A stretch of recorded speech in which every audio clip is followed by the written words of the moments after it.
দেশের বিভিন্ন স্থানে সভা সমাবেশ ও মানববন্ধন নিয়ে আরও জানাচ্ছেন আবরার মাহি।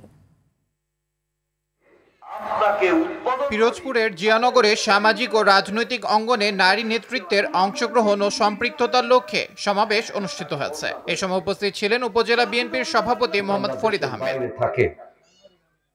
গোপালগঞ্জে বিএনপির ভারপ্রাপ্ত চেয়ারম্যান তারেক রহমান কর্তৃক ৩১ দফার লিফলেট বিতরণ ও গণসংযোগ করেছেন জেলা বিএনপির আহ্বায়ক কমিটির সিনিয়র সদস্য এম.এইচ. খান মঞ্জু।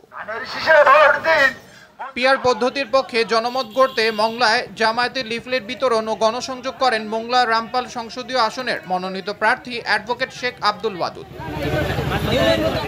দিনাজপুরের বিরামপুরে এবি পার্টি থেকে জামায়াতে যোগদান করলেন ৪০ জন নেতাকর্মী। বিরামপুর ধানহাটি দলীয় কার্যালয়ে জামায়াতের সাবেক নেতা মেহেদী হাসান চৌধুরী তাদের শুভেচ্ছা জানান। রংপুরের গঙ্গাচড়ায় গণ অধিকার পরিষদের সভাপতি নুরুল হক নূর সহ নেতাকর্মীদের উপর কেন্দ্রীয় কার্যালয়ের সামনে হামলায় জড়িতদের বিচারের দাবিতে বিক্ষোভ মিছিল অনুষ্ঠিত হয়েছে।